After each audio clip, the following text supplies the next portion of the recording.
आणि सादर स्वागत करूया बिनधास्त बेधडक रोखठोक श्री गौरी सावंत यांचं.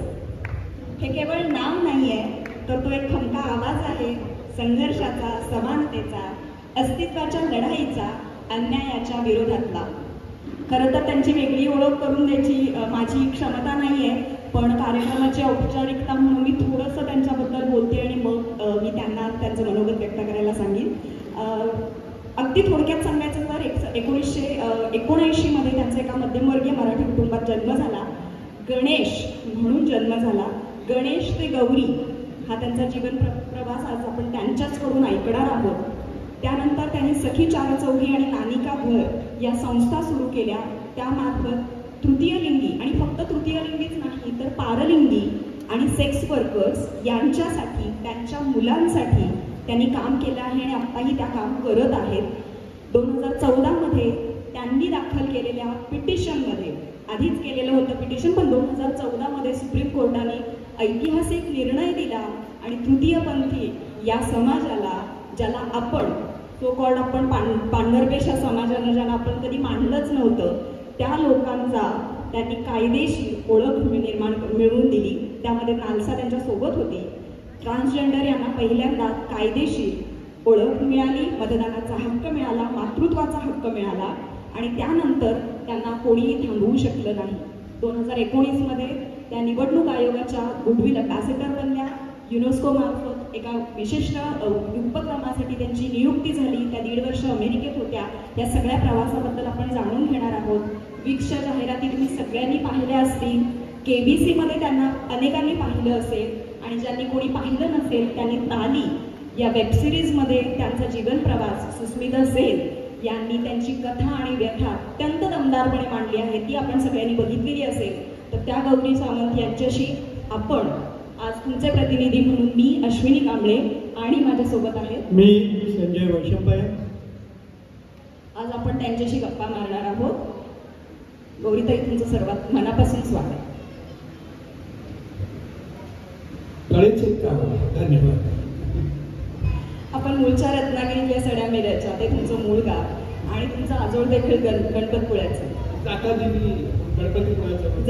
जवळचं आहे आणि तुम्ही रत्नागिरीत सुद्धा आधीमध्ये बऱ्याचदा येत असता.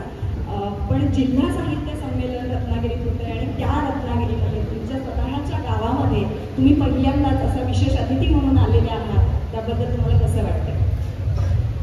आता हा प्रश्न म्हणजे खूप असं मोठा बॉम्ब टाकल्यासारखा खरं तर नाही. कसं वाटतंय, महिला, पुरुष आणि तृतीय मराठी साहित्य संमेलनाने केलेली ही सगळ्या एका लाईनीत आणून बसवलं, एका ओळीत आणून बसवलं.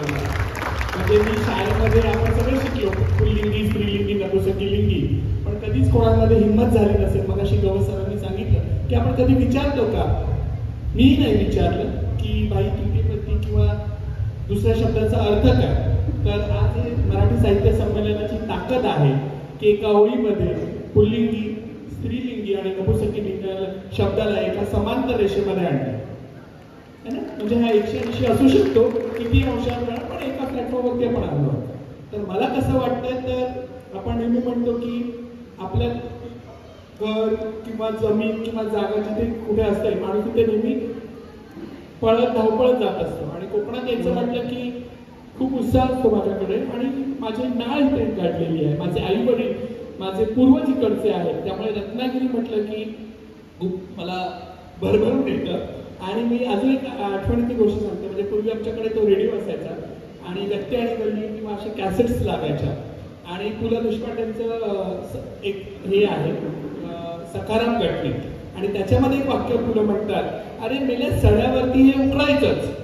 हे वाक्य ऐकायसाठी मी 10 वेळा रिव्हर्स करायचे आणि पुन्हा ते वाक्य ऐकायचे, का तर माझ्या गावाचं नाव घेतलं. पु ल देशपांडे म्हणायचे की अरे सड्यावरती हे उकळायचंच. तसं त्यामुळे इकडे मला बोलवलं तर मला असं खरं वाटतं की आपण जसं म्हणतो ना की भरून पावलं.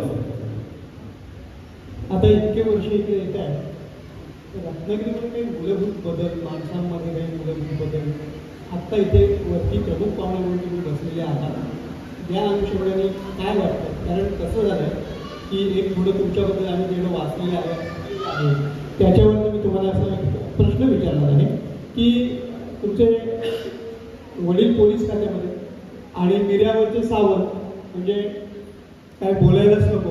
मिऱ्यावरच्या सावंतांबद्दल कोण काय बोलणार. धाडस हा शब्द फक्त मिऱ्यावरच्या सावंतांनीच वापरावा.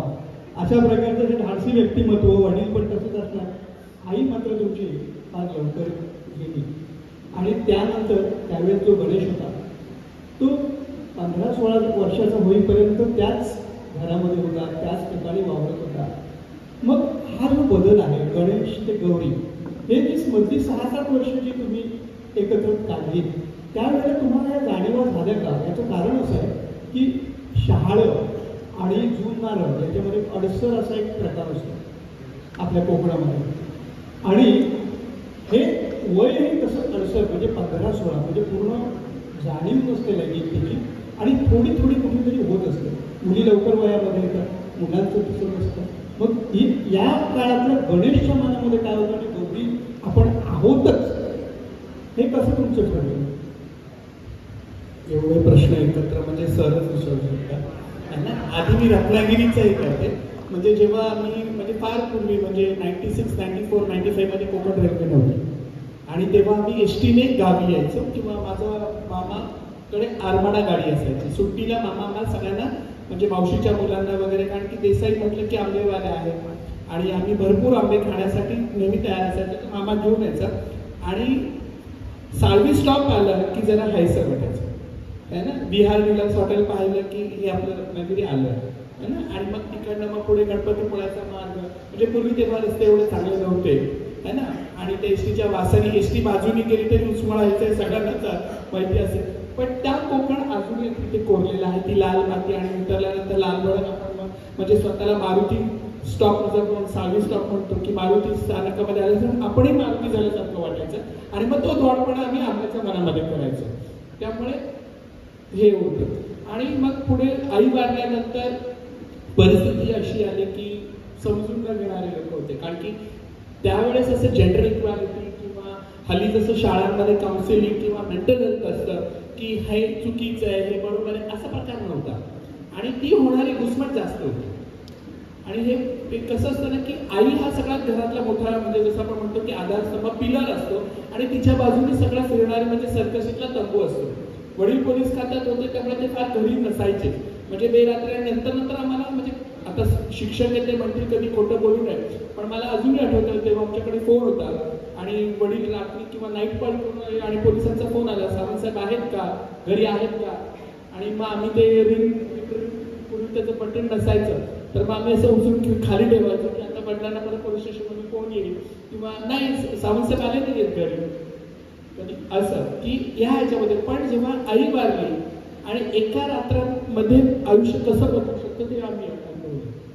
त्यामुळे आता तुमचा जो प्रश्न होता की कोकणात येताना तुला कसं वाटायचं, कोकणात येताना मला हनुमान झाल्यासारखं वाटायचं, लाल मातीतला सगळं अंगावरती आल्यासारखं वाटायचं आणि हवं असं आंब्याची साठा, बरके आंबे किंवा सगळं म्हणजे एकत्र आपण म्हणतो ना की इथपर्यंत असायचं. पण ते व्यक्त करता येत नव्हतं.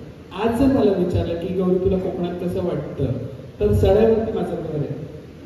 वरती उभं राहिलं की निळासा क्षार समुद्र दिसतो आणि ते समुद्र बघत असताना किती साठवून ते असतं आणि मग ते कळतं की खरंच हा एवढा खारट असेल का. दिसतोय तर हा निळा शुभ्र म्हणजे निळा आपण पाणी म्हणतो पण हे पिण्यासारखं का नाही आहे. म्हणजे माणसाचा तोकडेपणा म्हणजे मी समुद्राला असं म्हणते की एवढं खारट का असू शकतो पण तो खारट आहे म्हणतो तिथे आहे. जर तो गोडा असता तर मला वाटत नाही की काही झालं असतं. आणि 94, 95, 6 मध्ये मच्छिंद्र कॉमिकचं एक नाटक त्यांचं भैया हातपाय पसरे आणि त्यावेळेस कोकणावरती जो विरोध व्हायचा की मायग्रेशन लोकांचा आहे आणि त्यावेळेस ते कळायचं नाही का नाही येऊ दे ना असं. पण आज जर कोकणामध्ये बघताना आपल्याला वाटतं की माझं गाव माझं हे माझ्यापासून कोणी दूर नेत आहे का हे असं काय. मी कोकणातून थोडंसं पुण्याकडे येईल की तुम्ही पुण्या मुंबईमध्ये राहायला गेला. सरांचा जो प्रश्न होता की गणेशला कधी वाटायला लागलं, कारण ते वय खूप अडनिडं होतं आणि कदाचित त्यावेळी नीट भावना पण कळत नाहीये पण आपल्या साध्या हावभावावरून आपली टिंगल केली जाते, चेष्टा केली जाते.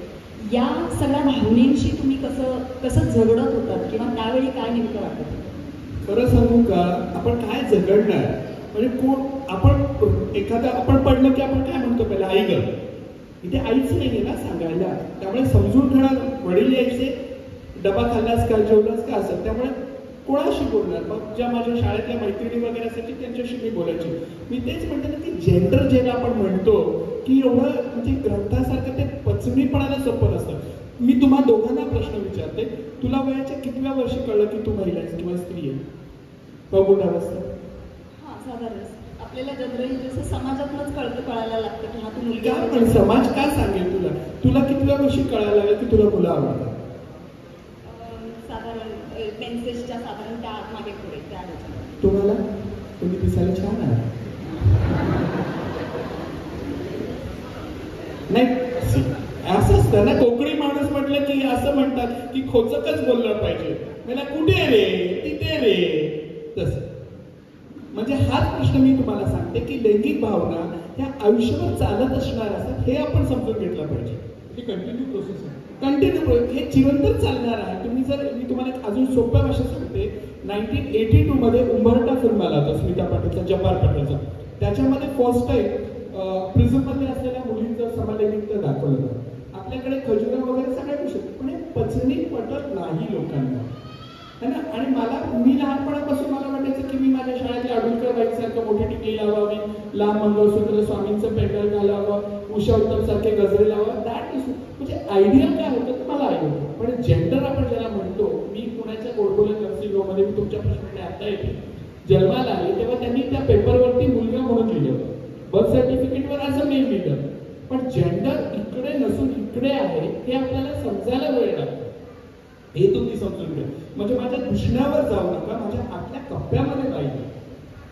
म्हणून म्हणतात की, नेहमी म्हणतात की gender, what you defined as a gender, तुमची लैंगिकता काय आहे तुम्हाला बघून कधीच कळणार नाही.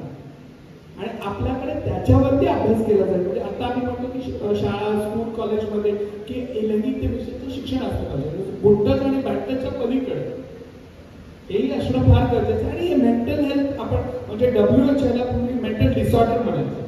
लैंगिकतेला समलैंगिक असणं किंवा तृतीयपंथी असणं याला हे मेंटल डिसऑर्डर म्हणायचे. WHO ने एकदा शिक्का मारला की हे विकृत आहे, त्याला विकृतच म्हणायचं. पण आता WHO ने सांगितलं ही नैसर्गिक भावना आहे. तुला कुठली भाजी आवडते? भाजी कुठली आवडते? सगळ्याच भाज्या खाल्ल्या जातात, आवडतात. बघा, तुम्हाला स्पेसिफिक फ्लॉवर, मी सांगितलं की जबरदस्त तुम्हाला उद्यापासून बटाटाच आवडला पाहिजे, आवडेल का? तसंच ही लैंगिकता आहे. He can change. म्हणजे आपण एखाद्या उजव्या आणि डाव्या हाताला, इथे राईट हँडने लिहिणारे सगळे असते, पण डाव्या हाताने लिहिणारे कोणी आहेत का इथे? डाऊखुरे कोणी आहेत का? बघा, मायनॉरिटी, सी मायनॉरिटी किती आहेत बाबा? 2-3 जणी मिळाल्या. तुम्हाला लहानपणी प्रयत्न केला असेल ना, बेटा इस हाथ से नहीं लिखना, ये खाना खाने का हाथ है. People try to change you ना. तुम्ही बदलल्या का? काय फरक पडणार होता? तर काय फरक पडणार होता? ज्याच्याकडे हात नाही त्यांना विचार. आपण नेहमी चेंज करायचा प्रयत्न करत असतो. पोरगी माझी लिहिते, ती लेफ्टी आहे, पण समाज काय म्हणेल? बेटा कल को तुम्हारी शादी हो जाएगी, राइट? आपको कोशिश की गई होगी आपके पेरेंट्स से, मम्मी पापा ने बोला होगा ना, ये हाथ खाना खाने का, ये हाथ धोने का. तर कशाने ती कोण धुते त्याचाही त्रास लोकांना. पण मी जसं म्हणाल की त्याच्याकडे हात नाहीये. माझ्या जेंडर विषयी माझ्यापेक्षा जास्त लोकांना त्रास होतो. आणि हे कुठेतरी कमी झालं पाहिजे. म्हणजे मला ठरवू द्या ना मी कोण आहे. समाज, आपण समाजाची व्याख्या करताना समाज म्हणजे नक्की कोण आहे? तर समाज म्हणजे नक्की कोण? आई वडील हा पहिला समाज असतो, नातेवाईक दुसरा, आणि तिसरी जे आज तुम्ही मला बाबळीच्या काट्यातून रक्तबंबाळ करता तो तिसरा समाज. माफ करा, मी थोडीशी द्वाड असल्यामुळे म्हणते. आणि आम्ही सगळे पहिल्या समाजातून तिसऱ्या समाजामध्ये लाथाडलेलं फुटबॉल सर्किट. तुमच्या शाळेत पीटीचा तास असतो ना तसं. त्यामुळे थोडेसे ॲग्रेशन किंवा व्हायलन्स दिसतो. आता इथे मला कोणी सांगू शकेल का केरळाचं काय तापमान आहे? नाही. कारण तुमच्या घरात, तुमच्या नातेवाईकामध्ये कोणी तृतीयपंथी होता का? तुमच्या शाळेत वर्गामध्ये शिकणारा कोणी लहान तृतीयपंथी तुमच्याकडे होता का? मग मी कोण आहे? एलियन आहे का? मी परत ग्रहावरून आलोय का बाबा? हे का? आणि आपल्याकडे जसं मगाशी आपण म्हणतो की सगळीकडे लिहिलेलं आहे, मी तुम्हाला हेही सांगते की आपल्या ग्रंथामध्ये सगळं लिहिलेलं आहे. म्हणजे मनुस्मृतीपासून सगळीकडे प्रत्येक पुरुषामध्ये जर एखादा पुरुष स्त्रीसारखा वागत असेल म्हणजे तो बायलाच आहे असं आल्या. मग त्यांच्या व्याख्या लिहिल्या, षंड, नपुंसक, क्लीब, हे सगळे लिहिलेले आहे. त्याची बरेच प्रकार सांगितलेले आहेत. आपण बोलत नाही ना, आणि आपण कसं करतो की हे मुलांनीच केलं पाहिजे. आता जर कन्सेप्ट बदल आपण जेंडर इक्वालिटी म्हणतो की महिलांनी हे केलं पाहिजे, ते केलं पाहिजे, पण मला हे सांगायचं वाटतं की आपण फक्त महिलेला प्रजनन शक्ती करणारी मशीन म्हणून बघतोय का? त्यांचे मूळ विषय बोललं जातं का? तसंच मला हे म्हणावं लागतं की जेंडरला जेव्हा लहान वयामध्ये कळत असतं, आणि ह्याचा तोटा काय तर हेही मी तुम्हाला सांगते. जर आमच्यासारखे खूप द्वाड किंवा मी म्हणेन की जी कडक आहेत, जे बाहेर येतात, काही लोक आपली लैंगिकता सांगू शकत नाही प्री प्रेशरमुळे, आणि मग ते तसेच वाढतात. मग आई वडील सांगतात की लग्न कर, सगळं सुधरून जाईल. आता तुम्ही सांगा, लग्न केल्यानंतर त्या मुलीच्या आयुष्याचं काय होणार? म्हणजे आपण खरं तर हे म्हटलं पाहिजे की एका आयुष्याला वाचवण्यासाठी आपण किती आयुष्याची आहुती देतो. खरं सांगायचं तर मी पुरुष आहे, ती स्त्री आहे, आणि आम्हाला तुमचे अनुभव हे सेकंड हँडच असणार आहे. म्हणजे फर्स्ट हँड अनुभव हे तुमच्याकडनं आत्ता हे ज्यावेळेला कळताय त्यावेळी आमचेही डोळे उघडत चालत. मॅडम, तुमचा प्रश्न विचारा. मी ह्यांचं उत्तर देतो सरांचं. तुम्ही पुरुष आहात, तुम्ही स्त्री आहात, पण तुमचं संविधान तुम्हाला भारताचं संविधान सांगतं आय द इंडियन सिटीजन, म्हणजे पितृसत्तेला पुन्हा एकदा छेद दिलाय. कुठल्या प्रमाणाचा भोपळा घेऊन आपण फिरतो मला माहित नाही. जेंडरचं जे आपण म्हणतो किन्सी स्केलवर असं जे आहे, मी पुरुष आहे, ती स्त्री आहे, आर्या भार्या हा साईडला बसणार, पण आपलं संविधान काय सांगतं? आय द इंडियन सिटीजन, म्हणून मी आज इकडे आहे. आणि एका गोष्टीवर मला माझी ओळख मिळाली. आपण सगळ्यांनी गौरीताईंचं अगदी एक टाळ्या वाजवून अभिनंदन करूया. त्यांचा प्रेझेन्स ऑफ माइंड जो आहे, म्हणजे गप्पा करण्यासाठी काय आहे?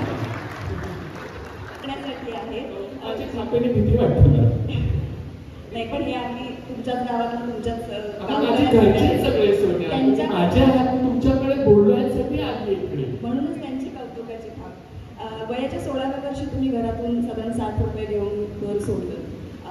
तर त्यानंतरचा प्रवास कसा होता? कारण त्याच्यानंतर 2000 मध्ये NGO स्थापन केली, म्हणजे तुम्ही काहीतरी एक आपण म्हणूया की काहीतरी ठोस कामगिरी करायला सुरुवात केली. पण त्यापूर्वीचं जे काय अनुभव होते 2000 पूर्वीचे आहे, म्हणजे खाजून खरूच काढण्यासारखं खपला काढण्यासारखं आहे. ठीक आहे, काही जणांना माहिती करून घ्यायचं आहे, त्यासाठी मला थोडक्यात सांगा. नाही, थोडक्यातच कशाला मी सांगते ना. मी ते गाणं माहिती का तुम्हाला? आकाशी झेप घेणे पाखरा, सोडी सोन्याचा पिंजरा. मी तृतीयपंथी होण्याच्या आधी माझी लैंगिकता मलाच माहिती नव्हती. मला बाई व्हायचं होतं, तर बाईला धाडलं असते का? मला अक्षरशः अनिल कपूर सारख्या अंगावरती केस होते. त्यांनी इमॅजिन, म्हणजे तो झगडा माझ्या डोक्यामध्ये सारखा चालू असायचा. म्हणजे त्या माकडाला आपण जशी चावी दिल्यावर हे होतं ना, that I used to feel की माझ्याबरोबर होतं. आणि त्यामुळे वडील माझ्याशी बोलायचे नाही, आणि स्वाभाविक होतं. पोलीस खात्यातला एका किकमध्ये बुलेट स्टार्ट करणारा, बुलेटचा आवाज ऐकला की मी जेव्हा आमची माती आमची माणसं कार्यक्रम असायचा, हंसा मावशीचे उखाण्याचं उत्तर आम्ही शोधायचो. त्या फॅमिलीमधून आपण आलेलो की वडील, आणि नॅचरल पुरुष म्हणजे एका किक मध्ये बुलेट चालू करायचं वडील. आणि मग त्यांना होणारा त्रास, मला होणारा त्रास, असं वाटलं की कुठेतरी इथे आपण थांबावं. आणि पूर्वी आमच्याकडे एसीचा टीव्ही होता, म्हणजे भवानीपेठ पोलीस स्टेशनमध्ये फक्त आमच्याच घरी तिकडे तो टीव्ही होता. विचार कर. मग तिकडचे मी पैसे घेऊन पळून घरातून निघून गेले, काही मागचा पुढचा विचार नाही केला. आणि मग पुण्याला जेव्हा दादर स्टेशनला आली तेव्हा मंगळवार होता, आणि लोकांची गर्दी चालली, त्याच्या पाठोपाठ मी चालले. सिद्धिविनायकच्या मंदिराच्या बाहेर एक माणूस गुजरातीचे मोतीचूरचे लाडू वाटत होता. मी एकदा गेले, दोनदा गेले, भूक लागली होती. 4-5 वेळा केल्यानंतर त्या आजोबाच्या लक्षात आलं, तर त्यांनी मला ओरडलं. रात्री मी दादर स्टेशनवरती, भूक लागली, खिशातले मी 30 रुपये टमटम काळी यायची, शेअरिंग रिक्षा असायच्या, तर त्यातले मी 20च रुपये दिले होते. आधीपासून खोट आढळले. त्याला 20 रुपये देऊन मी दादरपर्यंत पोहोचले. आणि मग मला भूक लागली, तर खाणार काय? तर मला आठवतं की दादर स्टेशनला 2 नंबर आणि 1 नंबर प्लॅटफॉर्मवरती कॅन्टीन होतं रेल्वेचं. तर त्याला म्हटलं क्या मिळेल, आता तो मला उशीर आहे. तर घाबरत म्हटलं इकडे कोणी बघते, तर त्यांनी मला ते रगडा पॅटीस दिलं. चॉकलेटी कलरची ती बशी होती, टवका उडवलेली, एकदम भाड्याने त्यांनी 2 पाव कागदावरती टाकली. आपल्या घरी असं केलं असतं तर आपण खाल्लं असतं का? पण बाहेर आपण काय करणार, म्हणून मी भूक लागली म्हणून ते खाल्लं. आणि नंतर आपण म्हणतो ना की एक तंबाखू खाणारे इथे कोणी असेल ते बरोबर शोधतात की कोण तंबाखू खाणार आहे का. मग ते नजरेतून कसं कनेक्शन आहे माझ्याकडे. मग त्यांना तसंच मग मी कम्युनिटीमध्ये इंटरव्ह्यू झाली, आणि दॅट्स हाऊ आय स्टार्टेड. पण मग जेव्हा मी फर्स्ट टाइम आयुष्यामध्ये कोण बसून खायला लागला, म्हणजे मला इकडे आठवतं की मला इंद्रायणी तांदळाचा भात, गोड्या वरणाचं वरण पाहिजे, आळूचं फतफद पाहिजे किंवा श्रीखंड चपाती, तसं तिकडे लहान नाही आहे ना. मी जेव्हा ज्या इंजिनिअरमध्ये गेली तेव्हा ॲल्युमिनियमची ताटली मी फर्स्ट टाइम आयुष्यात बनवली, ह्याच्यामध्ये कसं जेवण. आणि तिकडे उकडा तांदूळ होता. मी ज्या मद्रासी फॅमिलीमध्ये मी गेली आणि मटण एवढं मोठं बघून मला ती भीतीच वाटते. आपल्याकडे एवढं मोठं मटण टाकायची हे नसते, तर ती भीती होती. आणि पण एक होतं की परत जायचं आहे. पण मी आज इकडे सांगते प्रामाणिकपणे, मी कबूल करते की मी ती खरंच आयुष्यात चूक केली असेल असं मला वाटतं. कारण की मी पळून गेलो, पण माझ्या वडिलांना खूप त्रास झाला. 3 दिवस माझे वडील दरवाजा उघडे ठेवून माझी वाट बघत होते. पण तोंड बंद करून भुक्यांचा मार काय असतो ना ते तुम्ही लक्षात घ्या. वडील पोलीस खात्यामध्ये होते. पूर्ण पोलीस स्टेशनला ते बोलू शकले असते की मुलाला हे आण, पण त्यांनी सांगितलं नाही. पुन्हा ह्या समाजकार्यामध्ये आहे. मोठ्या बहिणीचं लग्न झालं होतं, तुझे सासरचे काय म्हणते, ह्या कारणांसाठी ना त्यांनी मला बोलवलं, ना मी त्यांना. आणि मग आयुष्यात म्हणतो पण मी तुला सांगू, मुंबईमध्ये मग बोरिवलीला ताई जायची. माझी मोठी बहीण बोरिवलीला राहायची, सुरवेची कुंभारवाडीची सुरवे, ती तिकडे राहायची आणि तिच्याकडे पिस्ता कलरची फियाट असायची. आणि नेमकं माझ्या गुरुने मला सांगितलं दहीसर चेक नका ते आगे टोल नाका के ऊपर अच्छा पैसा मिळता है, नए जोड़े को वहां खड़ा करते. आणि मला अजूनही आठवतं की मी जेव्हा सिग्नलवरती भीक मागायची ना कोणाकडे जाऊन, तर अशी बघायची फियाट कुठे दिसली तर मी लपायची. प्रत्येक पिस्ता कलरची गाडी मला वाटायची की माझ्या घरचे ते आलेच नाहीत कधी. आणि जेव्हा एका माणसाने फाटकी नोट माझ्या हातामध्ये दिली तेव्हा मला रिअलाइज झालं की गौरी हे तुझं आयुष्य, काही पर्याय नाही. म्हणजे पाठीमागचे मी दरवाजे बंद करून आले होते. ती भिंत अशी होती की ना त्यांनी केली ती नक्की केली ती, पण I wanted to go back. आणि मी एक गोष्ट सांगून सांगते की फक्त गौरीच असं नाही, ज्या सिग्नलवरती तुम्हाला सगळे तृतीयपंथी दिसतात ना त्या ह्या ना त्या फरकाने सगळ्या सिग्नलवरती आल्या, त्या आपल्याच्या अबोलामुळे, आपल्याने नकोसं केल्यामुळे आम्ही सगळ्या रस्त्यावरती दिसतो. म्हणजे एंटायर कम्युनिटी जर तुम्ही म्हणाला, मी जसं म्हणते ना माझी आई किंवा माझे वडील जर म्हणाले असते ना देसी घी का लड्डू तेरा ही सही मेरा, तेव्हा जर त्यांनी मला हिंमत दिली असते ना कदाचित आम्ही आज वेगळी झाली असते. नाही हे आय एम सो सॉरी तुम्हाला त्याचं वाटलं की जखमांसाठी, पण आम्हाला कळू दे की आम्ही पांढरपेशी समाज म्हणून समाजात असे उजळ माथ्याने वावरत असताना आम्ही किती ढोंगीपणा करत असतो ते तुमच्या ह्याच्यातनं प्रत्यक्ष बोलल्यामुळे लक्षात येईल. कदाचित आमच्यापैकी काही जणांचा आता बघण्याचा दृष्टिकोन आमच्या मुलांकडे, आज शेजारच्यांकडे, ओळखीच्यातल्या लोकांकडे बघण्याचा बदलेल, त्यासाठी हे विचारलं गेलं. 2000 तुम्ही सखी 424 ट्रस्ट स्थापन केलं, त्याच्यानंतर नानी का घर. मला इथे आवर्जून सांगावं वाटेल की बहुतेकदा सरकारी योजना ट्रान्सजेंडरसाठी त्यांचं पुनर्वसन करावं यासाठी असतात, पण त्यांच्या वयोवृद्ध काळामध्ये काय करावं त्यांनी हा कदाचित विचार तेवढा सजगपणे केलेला दिसत नाही. तो गौरीताईंनी केला. आणि नानी का घर जे छान त्यांनी जोडून आणलं की लहान मुलांची देखभाल कशी करावी आणि वयोवृद्ध ट्रान्सजेंडरनी काय करावं, तर त्या दोन्ही NGOs बद्दल आणि त्यांच्या कामाबद्दल ऐकायला आवडेल. सखी 424 विषय सांगेल. सखी 424 प्युअरली ट्रान्सजेंडरचा ग्रुप आहे, तृतीयपंथी लोकांचा. आता त्यांना तृतीयपंथी म्हणत नाही, आम्हाला सरकारने त्याला एकदम डिसेक्ट असं वर्ड दिलेलं आहे की पारलिंगी, म्हणजे लिंगाच्या भेदाच्या पलीकडे असेल. आपण जसं मी प्रथम लिंगी तुम्हाला मानत नाही तसं मी स्वतःला तृतीयपंथी मानत नाही, म्हणून माझ्यासाठी हा शब्द आहे. आणि लैंगिक भावनेमुळे माझी ओळख झाली म्हणून मी पारलिंगी. तर मी जेव्हा सुरुवातीला काम केलं तेव्हा मला असं कळलं की भीक मागणाऱ्या हिजड्यांना आम्हाला हॉटेलमध्ये सुद्धा घ्यायचे नाही. माटुंगाला एक आनंद भवन मोठे हॉटेल आहे साऊथ इंडियन. माझी गुरु मद्रासी असल्यामुळे आम्ही कधी कधी तिकडे जेवायला जायचो. आणि सुरुवातीला माझी गुरु सांगायची की नाही बेटा पीछे साईड लोगों का गाडी रहता ना वहां बैठ के खाएंगे. तर मला असं कळलं की बाहेर बसून का खायचं, मी आपण कुठे तिकडे नाही बैठ के खा, आराम से बैठ के खा सकता. आणि मग एकदा जेव्हा आम्ही आतमध्ये जायचा प्रयत्न केला तर म्हणून अक्का लोग आप तो उधर बैठ के खाना खाते हो ना, आप अंदर आओगे तो पब्लिक अच्छा नहीं समजेगा, आप उधर बैठो. ते मला कुठे वाटलं की मला हॉटेलच्या बाहेर मी पैसे देते तरी मला इडली खायला बाहेर ठेवतात, ते आतमध्ये घ्यायला तयार नाहीये. आणि आम्ही सिग्नलवरती भीक मागायचो, त्यातला अर्धा पैसा आमच्याकडे असतो की आमच्याकडे गुरुंना द्यावा लागतो. त्यामुळे बचत गट वगैरे हा प्रकार नाही. आणि मध्य पिरियडमध्ये मी हे कळलं की HIVचं प्रिव्हलन्स पण हाय होतं. आणि मग मी हळूहळू तशी जरा मस्तीखोर किंवा कम्युनिटी कोणी आजारी पडलं तर मी दवाखान्यात घेऊन जा, बऱ्यापैकी पुण्यामध्ये ऑर्गल हॉस्पिटलमध्ये मी शिकल्यामुळे इंग्लिशवर मी प्रबोध असल्यामुळे अरे ये पढ़ा लिखा ये लेके जाएगा हॉस्पिटल में, पुलिस स्टेशन में कुछ झगड़ा होगा तो ये जाके बात करेगी. इट हॅज तशा पद्धतीने संस्थेची वेगळी. आणि संस्था भाटकर मॅडम नमस्कार, तुमच्याविषयी बोलतो मी बसा.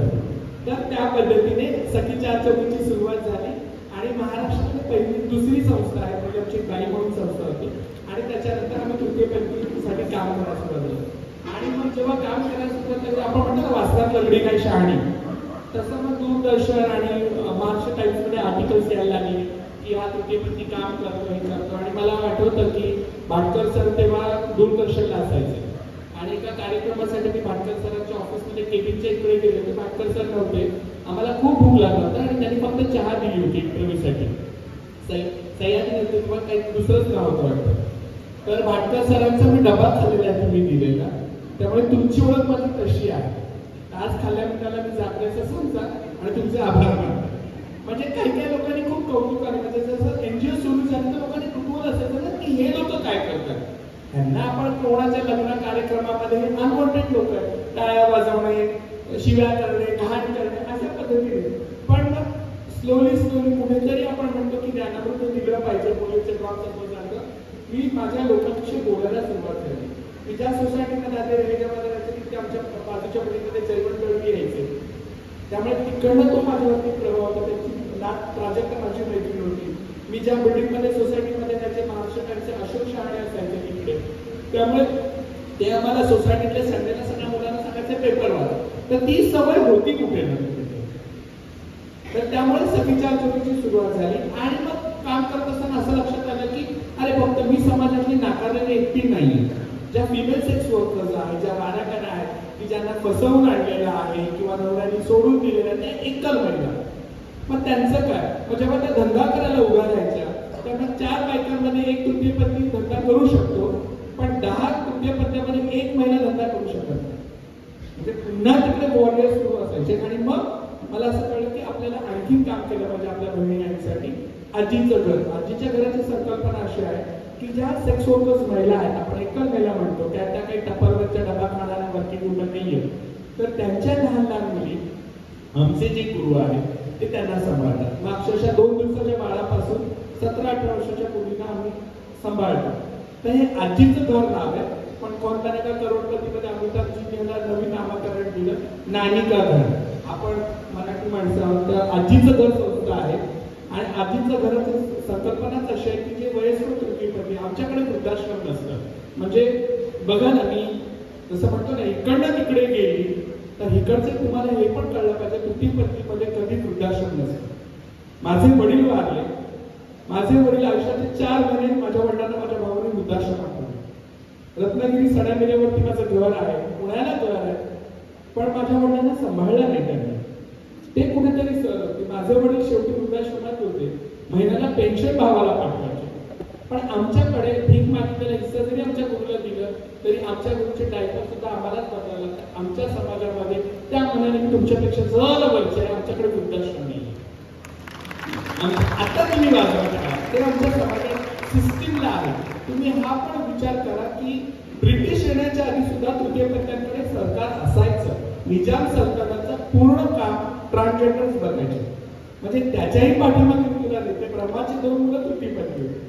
तुम्हाला अजून सोपं उदाहरण सांगते की आपल्याकडे बुधग्रह, जे नवग्रहांमध्ये जे ग्रह आहेत त्यातला बुधग्रह नपुंसक ग्रह आहे. ज्यांना फायनान्शियल कमकुवत आहे त्यांना सांगतात पाचू ग्रह टू मेक या बुधग्रह स्टॉक. आणि म्हणून ते बुधाचं दान आहे की किनाऱ्यांना हिरव्या रंगाची साडी द्या, मूग द्या. म्हणजे धर्मामध्ये माझी कुठेतरी होती.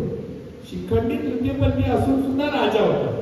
मग आज ही शोकांतिका काय की मी तुमच्या कोकण खंडामध्ये भीक मागते, म्हणजे राजाश्रय जाऊन सुद्धा आज मी रस्त्यावरती. हा विचार कुठेतरी झाला पाहिजे. मग कोण आले? निजाम हे आले.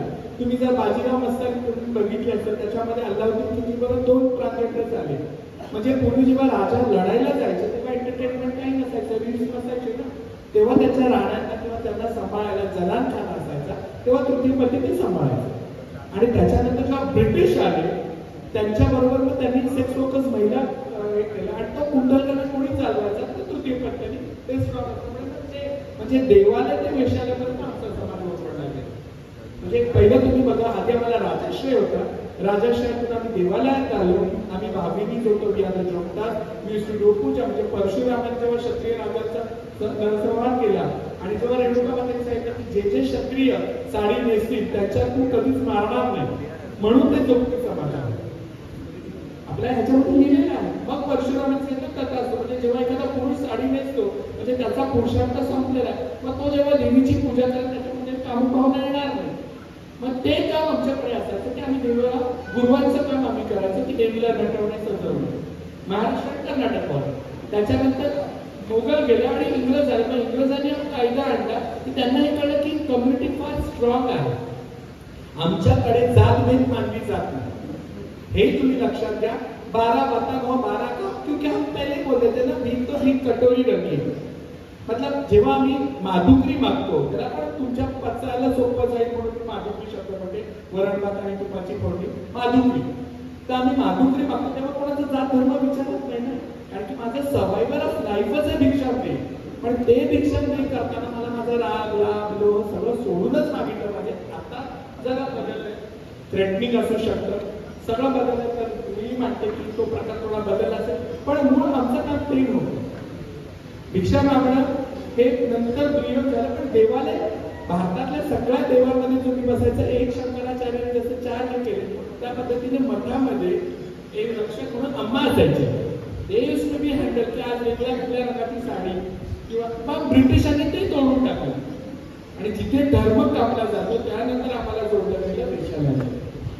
आणि ब्रिटिश गेल्यानंतर मग ते वेशालय बंद झालं, सेक्सवर्करही निघाले.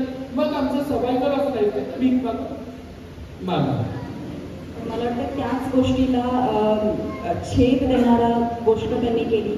त्यापूर्वीचा संघर्ष तो 2014 सुप्रीम कोर्टानं तो निर्णय दिला आणि कायदेशीर मान्यता म्हणजे इमॅजिन करा की आपल्या वोटर आय डी कार्डवरती मेल किंवा फिमेल हे जेंडर येतं, पण एक मोठा आपल्याच समाजातला एक घटक असा आहे की ज्याला ही ओळख नाहीये, तर त्यांची ओळखच नव्हती ती 2014ला आली. म्हणजे यांनी आपल्या बऱ्याच मुलाखतींमध्ये सांगितलं की आत्ता कुठे आम्ही 4 वर्षांचे 5 वर्षांचे झाले, आत्ता कुठे ते 11 वर्षांच्या झालेल्या आहेत. आणि 2014 रोजी मग कायदेशीर नागरिकत्व असेल, प्रॉपर्टी राईट्स असतील किंवा मग मतदानाचा अधिकार असेल आणि मातृत्वाचा अधिकार असेल कायदेशीररित्या त्यांना मिळाला. तर त्या सगळ्या गोष्टींबद्दल आम्हाला ऐकायला आवडेल. 2014च्या एक मिनिट याला जोडूनच फक्त एक अनया बांधला, कारण याला कनेक्टेड जो विषय आहे म्हणून म्हणतो त्याच्याबद्दलही तुमचं जरा थोडं मत येतं. कारण मतदान झालं, दत्तक घेण्याचा हक्क झाला, प्रॉपर्टी चालेल, काय हरकत नाही. मला फक्त एकच प्रश्न तुम्हाला विचारायचा आहे. आता हुंडाबळी कायदा आहे बरोबर, जातीला आपण अट्रॉसिटी आहे, तरी ते थांबलं असं वाटतं तुम्हाला? नाही थांबलं. मग मला फक्त कागदोपत्री मिळालं. इथे माझे मोठे बंधू गुरुतुल्य धवल सर बसले. माझी रत्नागिरीमध्ये माझ्या आईने जागानिमीला जागा घेऊन ठेवली होती, तर माझ्या आईला शाळा सुरू करायची होती इंग्लिश मीडियम. आता ते तिचं स्वप्न होतं. आता मराठी आणि वर्षी त्याच्यामध्ये मला पाडू नका, त्यांना नाही तर ते असं बिलकुल वाटलं. आईला असं वाटायचं की रत्नागिरीमध्ये इंग्लिश शाळा असावी, की त्यांना ते क्रेज होतं की रत्नागिरी जागा निमित्त माझ्या जागा घेऊन ठेवली. 3 भावंडांसाठी 3 हिस्से केले आणि एक समाजासाठी म्हणून सुहासिनी सावंतांनी जागा घेऊन ठेवली. 7/12 माझं नाव आहे. अजून माझा भाऊ मला ती जागा द्यायला तयार नाही. काय तर म्हणे हा शाळा का बांधतात की मी विकून टाकतो. रत्नागिरी सड्यावरती माझं घर आहे. काल पण मी जाऊन आले, बहिणीच्या देवळात सड्यावर जाऊन आली, हातपेटीचा नारळ देऊन आले. माझे वडिलांची त्यांनी परस्पर प्रॉपर्टी स्वतःच्या नावावर करून म्हणजे मला वगळलं. मी गेले 1 वर्ष लढा देते, कलेक्टर ऑफिसला जाते मी प्रत्येक वेळेस. आणि मला काम कुणाच माहिती, मी वुमेनच्या डिपार्टमेंट बरोबर काम करते, तृतीयपंथी समाज. मला ना कुणाकडे मागायला आवडत नाही. तुम्ही माझ्याकडे या, मी तुमचं काम करून देऊ. मग मी ते कुठला मंत्री असो, कुठला डिपार्टमेंट असो, पण मला स्वतःसाठी जेव्हा वेळ येते ना मागायचं कोणाकडे मला होत नाही. पण नंतर मग मी एकदा विचार केला की गौरी कोणासाठी करतो. शाळा आपल्याला करायची आहे, जागा आपली आहे आईने ठेवलेली. मग मी धवल सरांना भाऊला सांगितलं, तर त्यांनी कलेक्टरला सांगितलं. आणि मग 1 वर्षानंतर माझा 7/12 गणेश सावंत जाऊन श्री गौरी झाला. तो मोठी लढाई आपण सध्या मानसिकता जे आपण म्हणतो ते नाही. आजही मला माझ्या घरामध्ये घेतलं जात नाही, माझा हिस्सा असून मला दिला जात नाही. मग फक्त 2014चे कागदोपत्री असणं किती योग्य तुम्ही सांगा. तर आणि हे मी एवढी वोकल असून मला त्रास आहे. हे जर कधी चंपा हंपा असेल, तिचं काय होत असेल तुम्ही हाही विचार करा. मला माहिती की कोणाला धरायचं, ग्रामविकास मंत्रीला कुठे वेटिंग करायचं, मुख्यमंत्र्यांना काय प्रश्न विचारायचे, महिला आयोगाला काय विचारायचे मला माहिती आहे. तरी माझ्या बरोबर गौरी सावंत गुगलवर टाकलं, विकिपीडियावर माझं नाव आहे, तरी माझा भाऊ म्हणतो हा कोण आपल्याला ओळखत नाही, तो मी नव्हेच माझ्या बरोबर झालेला. याच रत्नागिरीमध्ये कितींदा तरी मी त्या कलेक्टरच्या ऑफिसच्या बाहेर वडापाव खाऊन बसते, कितींदा तरी माझं असून तुम्ही मला देत नाही. त्या तर मी पुन्हा त्या समाजाला देणार आहे. मगाशी गवळ सर सांगत होते किंवा गवळ सरांच्यामध्ये पण मी ऐकलं की आपण कोण आहोत. जनपळा भरा म्हणतील हाय हाय मी जाता राहिलं काय नाही, जाणार आपण सगळेच आहोत. आणि स्वामी विवेकानंद नेहमी म्हणतात don't ask society what they have done for us, it is our duty to prove ourselves that what are we going to give back to the society. हे माझं काम आहे. मी रिलीजियस कालपर्यंत होते, आता रिलीजियस झालेली आहे. पुन्हा प्रश्नाकडे ते अनया बांगरचा तर क्रिकेटर आहे तो, फक्त जेंडर चेंज केलं. सर आहात ना तुम्ही किंवा इकडे सगळे शिक्षक आहात म्हणून विचारते, तुम्ही वर्गामध्ये मला शिकवलं अ आ इ उ ई सगळं शिकवलं, माझ्या जेंडर चेंज करण्याने माझा अभ्यास जाणार आहे का?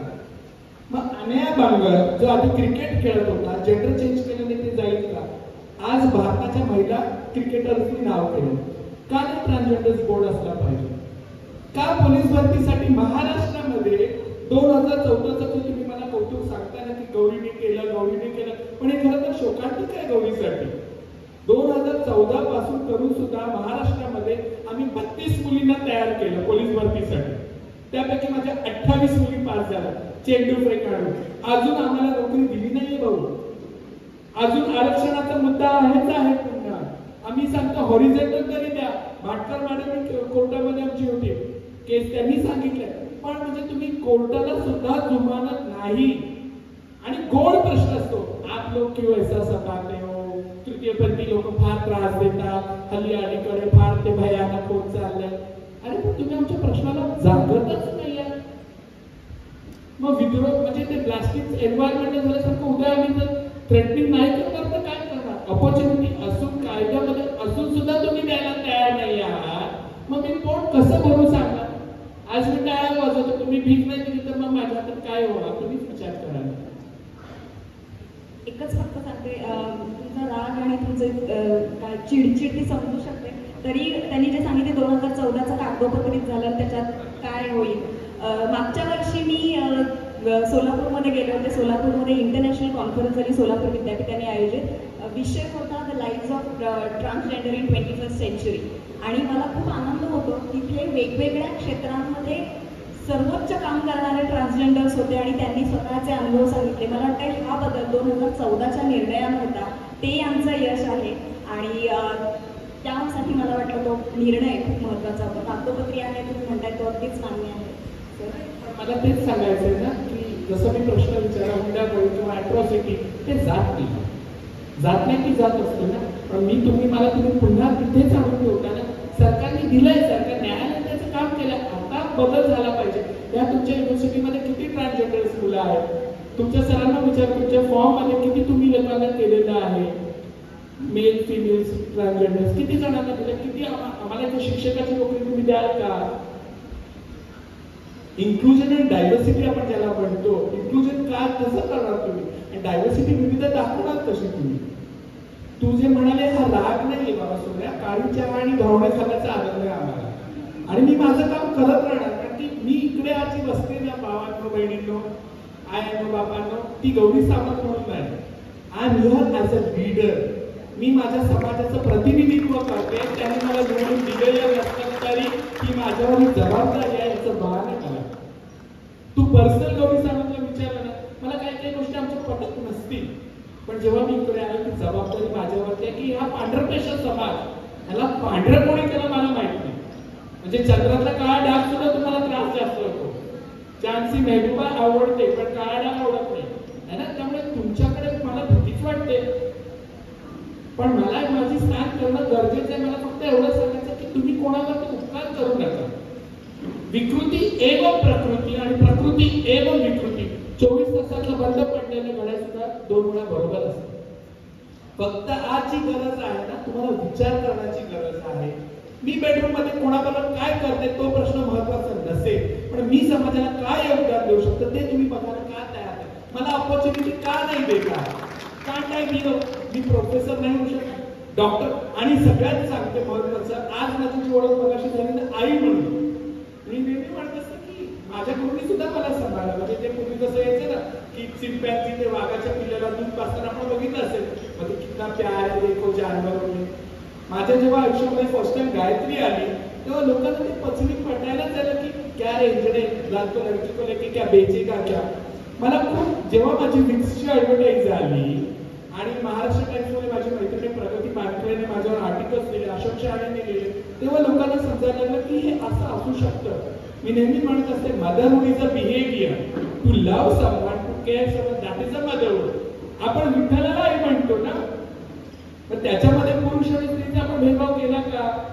मग माझ्याकडे बघताना मी आई काय नसू शकते, माझ्या गर्भाशय नाही म्हणून मी आई नाही का. माझ्या प्रत्येक मुलांच्या मी नजरेने मी तुला सांगते गंमत सांगते, मी वरण भात आणि सगळं तू मी भरवलं आणि जेव्हा बेसिकली हात धुते ना माझं पोट भरलेलं असतं.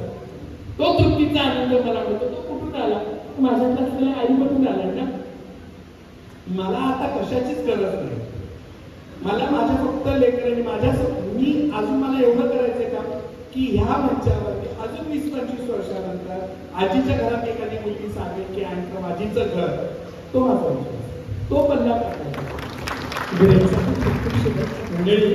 एक आत्ताच्या आत्ता त्याने इतकं सुंदर उदाहरण दिलं, विठू माऊली. आपण विठ्ठलाला माऊली म्हणतो, ज्ञानेश्वरांना सुद्धा माऊली म्हणतो, ते खऱ्या अर्थानं तुम्ही सुद्धा माऊली म्हणायला पाहिजेच.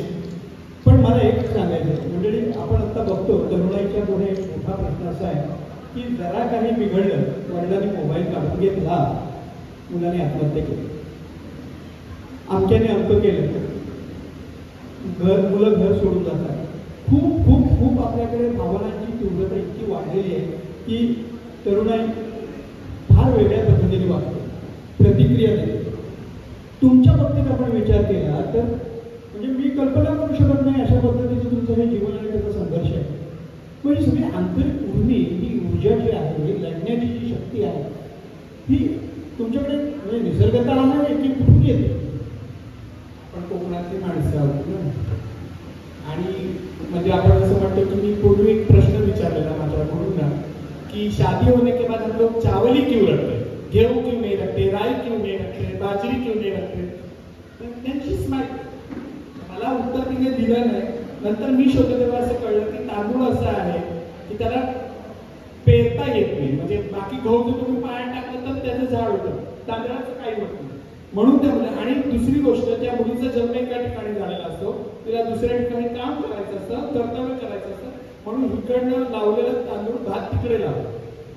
तर माझं लग्नच कोकणात नाही, पाटाचं पाणी पिऊन गेलं, त्यामुळे ते चिकाटी ते असू शकतं नाही. पण हे उदाहरण आहे ना, आम्ही आज बारीक बारीक गोष्टी बोलतो, वाटेल ते पण मी माणूस आहे ना शेवटी.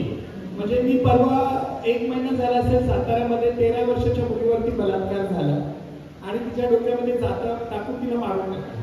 I was there. आणि मी जेव्हा माझ्या गाडीतून उतरले ना, काही लोकांनी बघितलं आता किंवा आई आहे काय आहे, आणि त्या मुलीच्या आई घट्ट माझ्या मिठीमध्ये मला मिठी मारली, बघा ना ताई आपल्या आर्याला काय केलं. म्हणजे त्या माऊलीने मला आई म्हणून स्वीकारलं होतं आणि मी तिथे गेले होते कारण की ती आर्या पण माझी मुलगी. त्यामुळे आपल्याला आपल्या कामातूनच प्रूव्ह करायला लागतं की आपण एकनिष्ठ कुठले आहोत. आज जर मी सेक्स वर्करच्या मुलांना समाज, मला तो इंग्लिशमध्ये एक शब्द आहे अबेंडेड, ते जॉन्सन पट्टी लावल्यासारखं मला वाटतं की आपण सारखं उघडून बघतो ना जखम सुकली का नाही सुकली. अबेंडेड वर्ड आय डोंट, मला तो आवडत नाही. पण मला असं वाटतं की माझ्या जन्माचा उद्देश ह्यासाठीच असेल की आपल्याला काम करायचं.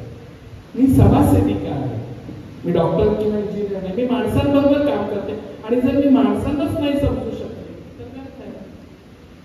त्यामुळे आपण म्हणतो की मुलांनी डिस्टर्ब होतात येतात, पण मला वाटतं की संवादच कुठेतरी तुटलेला आहे. कम्युनिकेशन स्किल्स जसं आपण म्हणतो की आपण वेळ देत नाहीये. आपण जर आपल्या मुलांना घरच्यांना वेळ दिलं तर मला वाटतं खूप साऱ्या प्रश्नांची उत्तरं मिळतील. आता परवा एका मुलीने सुसाईड केलं, 9 वर्षाची, वर्गामध्ये शिक्षा केली, कोणी वर्गातले बोलले नाही म्हणून तिने उडी मारली. म्हणजे एआयचा जमाना आहे आता. आपण जसं बघू शकतो, दादा गेलं वाटतं, मी पण त्याच्या भाषणात थांबणार नाही, तो गेला ना, जाऊ दे, दिस इज हाऊ, तो गेला. एआयचा जमाना आहे, पण एआयला आपण प्रश्न विचारतो, बरोबर. AI please tell me Gauri Sawant, त्याच्यात काही येतात. Gauri Sawant born in Mathura, her father was rich person. मी म्हटलं हे कसं आहे सांगितलं. मी आज त्याला विचारणार होती, कोणीतरी गुगलने फीड केलं असेल.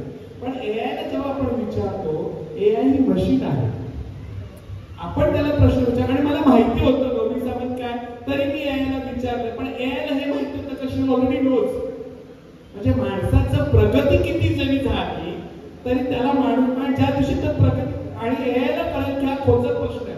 तसं गुरूंना माहिती असतं, वर्गात प्रश्न विचारणारा मुलगा का प्रश्न विचारतो. तुम्ही शिक्षक आहात, तुम्हाला माहिती असेल याचा प्रश्न विचारायचा अर्थ काय, त्याला काय उत्तर अपेक्षित आहे, हे यायला कळणार आहे का.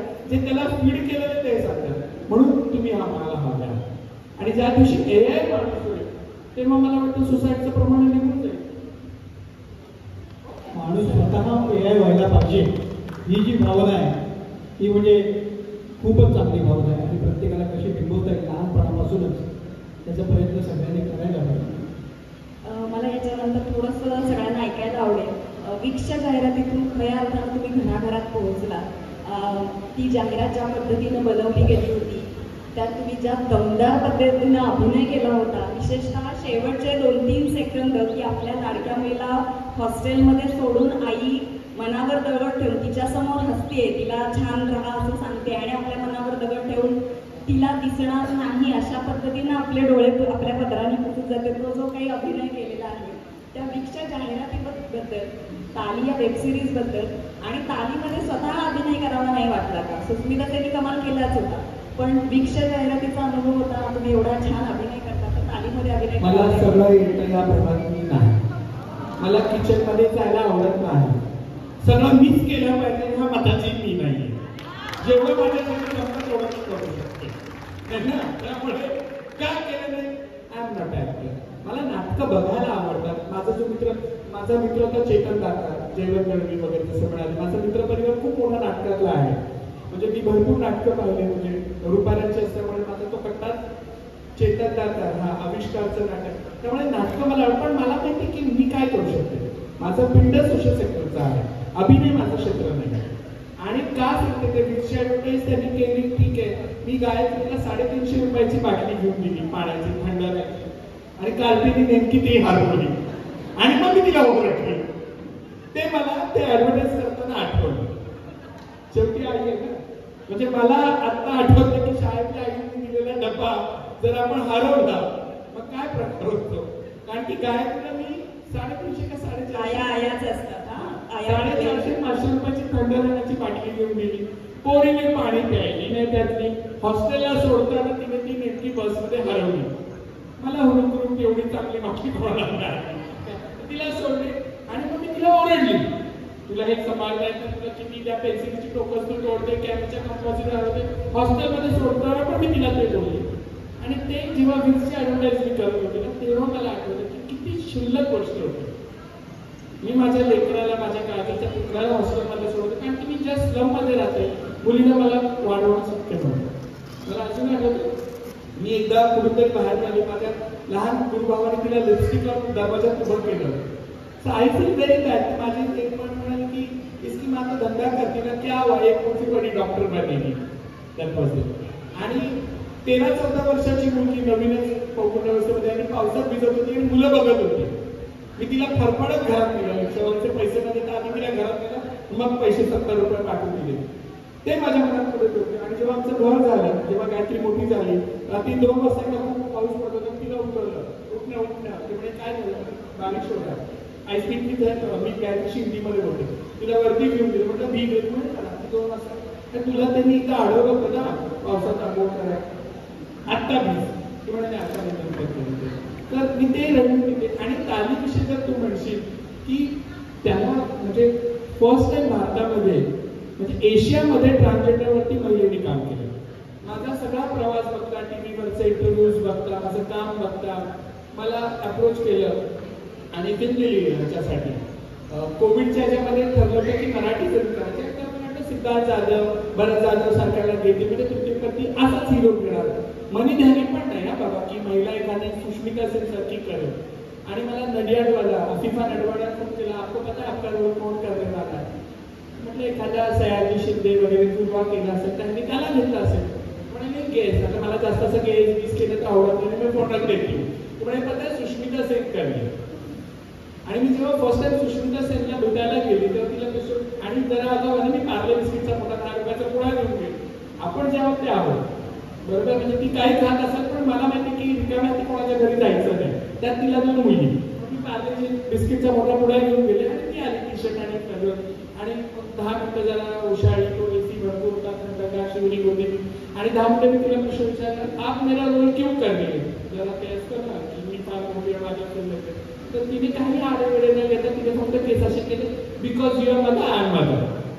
मला कुठे तिने जाणून नाही दिलं की आप लोगों के ऊपर बहुत बुरा होता है. See that is how. माझ्या प्रश्न विचार तिला पैसे दिले होते ती काम करणारच होती. पण सुष्मिता सेन जे मला उत्तर दिलं, मला तिने कुठे खाली पाडून दिलं नाही, लाजवलं नाही. आप लोगों का बहुत बुरा होता है, आपका स्ट्रगल मैंने देखा. No, you are mother, I am mother. ती दुसऱ्या आयुष्यात मी पोच पावली ती मला की आपण दिलं. मी पुन्हा काम करायला लागले. मग जसं आपल्याकडे पंडितजी येतात, पूजा करतात, ₹1.25 दक्षिण इकडे पडलं, संपले 2 मिनिटं संपले. ₹1.25 दक्षिणेचे ₹1.25 दक्षिणेचे तसे मग मी वेगवेगळ्या ठिकाणी व्याख्यान करायला जाते. असंच व्याख्यान करत असताना ठाण्याला एका कार्यक्रमाला गेले तेव्हा मी धवल सरांना ओळखत नव्हतो. ते आत्रे कट्ट्यावरती त्याला, आणि ते सांगत होते की आम्हाला काय, आमच्याकडे लहान लहान मुलं आहेत, आम्हाला त्यांना शाळेत टाकायला भरपूर प्रॉब्लेम्स होतो, एकल महिलेची मुलं आहेत, शाळेचे बस नाही. त्यांनी तेव्हा ते भाषण ऐकून घेतलं, माझा नंबर कुठून घेतला भाऊनी मला माहिती नाही. आणि मला सांगितलं की तुझी गाडीची सोय केलेली आहे, तुला या तारखेला ठाण्यात यायचं. आणि मुख्यमंत्री साहेब तेव्हा नवीन मुख्यमंत्री झाले होते एकनाथ शिंदे, त्यांच्या हस्ते आम्हाला गाडी होती. तर मला असं वाटतं की आपण फक्त काम केलं पाहिजे. देव परमेश्वर काळजी घेणारा आहे. कुठलीही गोष्ट तुम्ही प्रामाणिकपणे कराल, वडीलधारे माणसं तुमच्यावर लक्ष ठेवून असतात. ते कीप जे आहे, माझी 6 महिन्याची होती आज, जसं मगाशी ती म्हणाली की त्या इकोनॉमी आज ती पण घेऊन येते, पण आम्ही बेड सारखं केलं. लोक करतात, लोकांना कुठे माझं जेंडर अडवं आलं नाही. मी काम करते, माझ्या मुलांना, आता आमच्या संस्थेतल्या माझे स्टाफ जर दवाखान्यात घेऊन गेला ना, डॉक्टर आधी माझ्या मुलांना औषधं देतात. काही काही शाळा आमच्याकडून फी घेतात, काही काही नाही घेत. इट्स ओके, कारण की ज्ञान फुकट मिळालेल्या गोष्टीची किंमत नसते. आणि मला ही गोष्ट माहिती की दरवेळेस रडण्यापेक्षा प्रूफ असेल.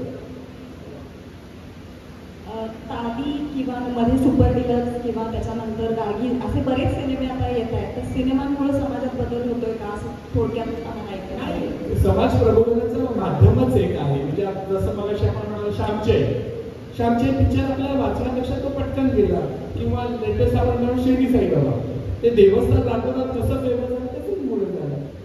त्यामुळे तेवढंच सक्षम आहे. आणि पूर्वी जसं दर्जेदार कार्यक्रम तुमच्या सह्याद्रीवरती, दूरदर्शनवरती असायचे, जसं मगाशी म्हणाल की लहानपणी आम्हाला कोड्याचं हे असायचं, हौसा काकू जाताना कोडं टाकायचं, त्याचं उत्तर तुम्ही द्या. मग पुढच्या वेळेस आम्ही विचारला, मग तिने एकदा असं म्हणजे एवढीशी मिट्टी दिला, पोराबाळाची मिट्टी, मग काय असेल एवढीशी मिट्टी, काय एवढीशी. मग नंतर कळलं पुढच्या सोमवारी तो कार्यक्रम असायचा सांगितलं. मग लसूण दिलं अशी मुलांना धरून असं दॅट हाऊस. पण मला वाटतं की समाज प्रबोधन चांगल्या पद्धतीने झालं पाहिजे, निगेटिव्ह पद्धतीने नाही झालं पाहिजे. तेवढी जबाबदारी ताकद तुमच्यामध्ये आहे, ते झालं पाहिजे. आम्हाला विभत्स पद्धतीने दाखवू नका. बरं, आता पुन्हा कर्तव्य आपल्याला थोडा कार्यक्रमाच्या समारोपाकडे यायला पाहिजे.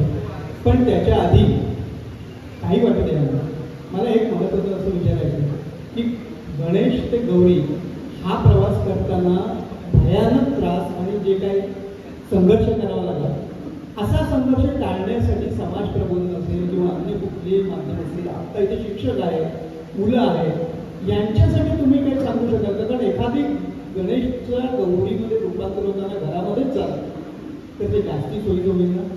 खूप चांगला प्रश्न आहे. म्हणजे मला वाटतं की सत्यनारायणच्या प्रसादाला थोडासा शिरा दिला जातो, तसा हा प्रश्नाचं उत्तर आहे. आणि सूर्याला काजो काय असा दाखवणार. मला वाटतं शिक्षक हे आई वडिलांनंतर सगळ्यात महत्त्वाचं गुरु आहात तुम्ही. मला वाटतं की जेंडर विषयी शाळा कॉलेजामध्ये शिकवलं गेलं पाहिजे, बोललं पाहिजे, है ना, ते सगळ्यात महत्त्वाचं असेल. आणि जेव्हा स्वीकृती आतून येईल एखाद्याविषयी रिस्पेक्ट, जसं मी पुरुष आहे मी माझ्या लैंगिकतेला रिस्पेक्ट करतो, तसं मी महिलेलाही रिस्पेक्ट केला पाहिजे आणि एखाद्या तृतीयपंथीला रिस्पेक्ट केला पाहिजे. जेंडर विषयी जेव्हा संवेदनशीलता येईल तेव्हा मला वाटतं की असा गणेशचा गौरव नाही होणार. आणि जर झाला तर त्याचा प्रवास हा एक्सप्रेस हायवे सारखा असेल. म्हणजे गडकरी साहेबांना मला सांगतात की माझा प्रवास खड्डेविहीत झाला नाही, काल येताना गाडीतून मला त्रास झाला, पण असं जर शिक्षक जर झाले तर मला वाटतं की मुलं येणारी आणि चांगल्या पद्धतीने पोलीस भरती झाली, आम्हाला प्रत्येक ठिकाणी इम्पॉर्टंट केलं तर मला वाटतं की जो टॅबू आहे तो निघून जाईल. आहे तसं स्वीकारायची सवय होईल. धन्यवाद. समारोपाकडे कारण मला खात्री आहे सगळ्यांनाच खूप ऐकायचं आहे, पण आपले पूर्ण पुढेचे कार्यक्रम आहेत, परिसंवादाचे कार्यक्रम सुद्धा आहेत. तर आत्ता ज्या शब्दावर त्यांनी शेवट केला की आपण स्वीकारलं पाहिजे, आपण स्वीकारायची तयारी ठेवूया, आपलं मन अधिक मोठं करूया, आपल्यापेक्षा काहीतरी वेगळं आहे म्हणजे ते विचित्रच असेल असा समज न ठेवता त्या वेगळेपणा सकट सगळ्यांना स्वीकारूया. मगाशी इथे सगळ्या मान्यवरांचे सत्कार चालू असताना त्यांच्यातली आई आपल्या मुलाला झोपवायचा प्रयत्न करत होती, ते आम्ही दोघांनीही पाहिलेलं आहे. तर त्याच्यामुळं या सगळ्या गोष्टींकडे अधिक संवेदनशीलपणे बघूया. तर त्यांचं आपण बेधड थोडंसं डोळ्यात अंधण राहणारं बोलणं पण ऐकलं. तुम्ही ते वेळात वेळ काढून आलात त्याबद्दल झालं. वेळात वेळ काय कोकणात यायला काय 3 दिवस झाले पण या कार्यक्रमासाठी माझं घरचं कार्यक्रम आहे. एवढ्या मोठ्या लोकांबरोबर मधुमकेश बाई एवढ्या मोठ्या लोकांबरोबर तुम्ही अपॉर्च्युनिटी सोडू कशी वाटतं सर? ही अपॉर्च्युनिटी मला नाहीये, माझा समाज इथे आहे, रिप्रेझेंट आहे ना, कुठेतरी इतिहासामध्ये नोंद होईल ना. एक तृतीयपंथी या कार्यक्रमाला होता, आहे विचार करा. झालं असावं संमेलनामध्ये एक नाही. आणि मी माझं एंटायर आजीचं घर धवलसरांचे होळी म्हणजे कातडाचे जोडे केले तरी त्या माणसं आणि तो एकदम म्हणजे असं तसं धवलसरांकडून मी सांगते, भाऊ माझे मोठे भाऊ गुरुबंधू आहेत माझे, त्यांनी माझं पालकत्व घेतलं. छोट्या छोट्या गोष्टींसाठी पण मी फोन करते. त्यांनी माझ्या इथे तुला यायचंय, तेव्हा मी थोडी बिचकली, थोडी घाबरली, म्हणजे ठीक आहे तसं होतं. मला इकडे आवर्जून सांग, जसं तू म्हणाली की माझी मुलगी आली, ती रत्नागिरीमध्ये राहते, जर उभी राहते, तिचं दुकान आहे आणि आता ती काय घेऊन आली असेल तर मुलांना आमच्या गॅस होता पोटामध्ये म्हणून काय घेऊन आली. दिव्या तिचं नाव आहे, ती मारवाडी आहे, त्यांचं दुकान आहे, दुकानाचे छोटे छोटे कपडे न विसरता ती आजीच्या घरासाठी, माझी मुलं तिला न विसरता तिला दिव्याताई करणार. म्हणजे हे सगळं बॉन्डिंग माझं आहे. त्यामुळे कोकणात जेव्हा इकडे माझं भविष्यातलं स्वप्न जे असेल ते मी दिव्याकडे बघते. म्हणजे जसं आपण राजकारणी लोक आपल्या मुलांना बाळ करून पाळतात ना, तसं माझी जबाबदारी दिव्याने मला आधीच दिली आहे. तिच्या घरच्यांना पण सांगितलंय, माता जब आजी का घर या नानी का घर या जो स्कूल बनेगा वो मैं संभालूंगा. सगळ्यांच्या शुभेच्छा आणि आमच्या सगळ्यांच्या तुला सोबत असेल. बऱ्याच मोठ्या लोकांचे आपण विचार निव्वळ ऐकतो, पुस्तकांमध्ये वाचतो, पण समाजानं तुमच्यासाठी काय केलं याचा विचार करण्यापेक्षा तुम्ही समाजासाठी काय केलं हे स्वामी विवेकानंदांचं वाक्य त्या प्रत्यक्षात जगताय. त्यामुळे शेवटाकडे एवढंच म्हणेन, वो चल पडे तो रास्ते रोशन हो गए, वो चल पड़े तो रास्ते रोशन हो गए, जिन जख्मों को छुपाया वही उनकी पहचान बन गए. हिम्मतें टूट जाती अगर वो रास्ते में रुक जाते, मगर वो मिसाल बनकर चमक रहे हैं समाज में. बघा, हे आपले पण आहे. मराठी साहित्य संमेलनामध्ये हिंदीमध्ये पण आपण बोलतो नाही, मी बहुभाषिक आहे ना. ते गवसर धर्मीवर माझ्या का गवसर काही अर्थ नाही. जाता जाता एवढं सांगेल, काही चुकलं असेल तर माफ करा. आणि एवढं सांगेल की एक वार पंखावर मी फिरो तुझा हात, शेवटचे ग्रंथ माझे तुझ्या अंगणामध्ये. मला आयुष्याच्या शेवटी रत्नागिरी येऊन विसरवायचं आणि ही जबाबदारी तुमच्यावरती पण आहे. माझं छोटंसं कविता ग्रंथ इथे करायचंच आहे मला. मी चिमणी म्हणून एक एक एक गोष्टी जमा करते. माझ्या फक्त लक्ष ठेवा तुम्ही, माझा पण अजून मोडलेला नाहीये. भाऊ आहे, तुम्ही सुद्धा प्रेम द्या, बस अजून काय नाही. माझ्या मुलांना इकडे आजीचं घर जे आहे हक्काचं मामाचं गाव पाहिजे. थँक्यू. धन्यवाद. यांना परत परत आपण इथे बोलवायचं, रत्नागिरीत येतात जबाबदारी अशा मोठ्या संमेलनाची पाहिजे की पूर्ण संमेलन, आणि त्याला परत श्री गौरी सावंत या नोटवरती मला वाटतं आपण ते थांबूया. धन्यवाद सर. रोखोक आणि परस्पर पद्धतीने प्रश्नांची उत्तरं देणार आहे आणि रत्नागिरीकरांना आपलं कुतूहल होतं म्हणजे कशा बोलतात काय बोलतात याचं मी गौरी सावंत मॅडम यांचं आभार मानतो आणि जय भटकर सरांना याबद्दल 2 शब्द म्हणून गोष्ट करायचं. मला बोलायचं नाही आहे. गौरीताईची स्तुती नाही आहे.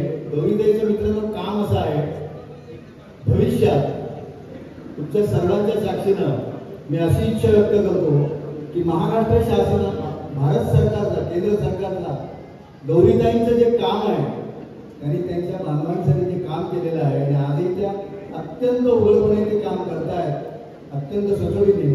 केंद्र सरकारचा गौरीताई तुम्हाला पद्मश्री मिळाला, पहिला सत्कार आपण रत्नागिरीत करू आणि तो मिळावा अशी मी इच्छा व्यक्त करतो.